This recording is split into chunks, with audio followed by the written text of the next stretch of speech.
هدف فضيحة يدخل في فرقة بحجم النادي الأهلي يا صديقي، انتظر لآخر الفيديو، في تفاصيل كتيرة جدا جدا مهمة. طبعا المنظومة الدفاعية كلها فاشلة في الضغط يا صديقي على حامل الكورة، وهنا أول خطأ كبير جدا جدا. هنا بن شرقي عمل الضغط بريس، لازم كلنا نكون ضاغطين هنا جماعي.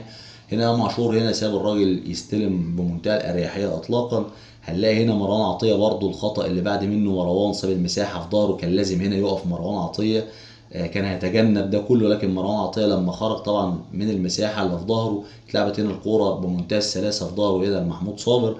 محمود صابر هنا بقى طبعا لما جه استلم الكوره وراح في المساحه، ياسر ابراهيم برضو خطا كارثي، ساب مكانه ساب بيته برضو ورحل علشان يقابل محمود صابر.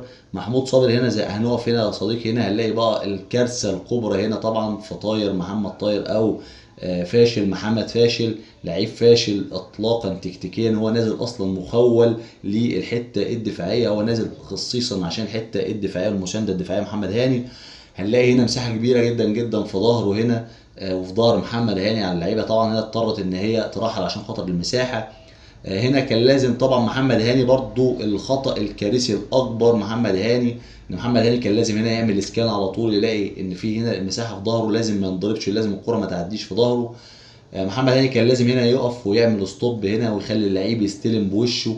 لو استلم هنا اللعيب بوشه خلاص مفيش اي مشكله اطلاقا بتواجهني، خلاص انا وديته ناحيه الزحمه وتفاديت القصه دي اطلاقا. لازم كان يبقى متوقع محمد هاني ان اللعيب لازم هيفوتها هنا علشان تروح في المساحه.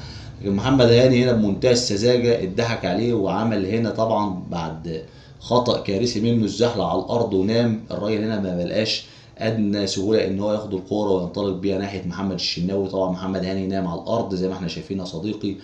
الناس هنا طبعا جابوا الجون وراحوا صلوا التراويح وسحروا وصلوا الفجر وناموا، ومحمد هاني لسه واقع على الارض زي ما انت شايف يا صديقي. وطبعا هنا الكارثه الكبيره طبعا محمد الشناوي، لا تعليق. محمد الشناوي اداء مخيب للامال من فتره كبيره جدا جدا، وده اللي ياخدنا لازم مصطفى شوبير. مفيش حاجه اسمها طبعا يا جماعه هنا تدوير في حراسه المرمى، لازم مصطفى شوبير هو الاحق والاقدر دلوقتي بحراسه مرمى النادي الاهلي.